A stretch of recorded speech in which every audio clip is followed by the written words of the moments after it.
వీడియోలు ఇవి. అయితే మీరు చూడండి, దీంట్లో స్వామి సాక్షాత్తు విష్ణు భగవానుడు, వెంకటేశ్వర స్వామి, నేనైతే లక్ష్మీనారాయణ అనుకుంటా, వెంకటేశ్వర స్వామి అనుకోవచ్చు. అలానే అంత క్లియర్గా ఉంది చూడండి, ఎంత రూపం, శంఖు చక్రగద రూపం, స్వామి అసలు మాలలతో సహా ఉన్నాడు. నిజంగా ఇది చూసినటువంటి వారు నిజంగా జన్మ ధరించినటువంటిదేనండి. ఎందుకంటే చాలా అరుదుగా ఉన్నటువంటిది. విష్ణు భగవానుడు దశావతారాలలో ఆయన అవతరించి మనందరికీ కూడా సన్మార్గాన్ని ప్రసాదించినటువంటి వాడు శ్రీమన్నారాయణుడు.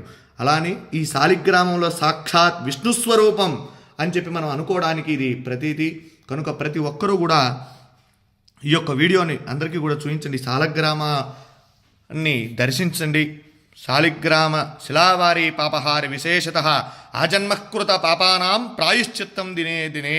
శాలగ్రామానికి అభిషేకం చేసిన శాలిగ్రామ తీర్థాన్ని ప్రతిరోజు కూడా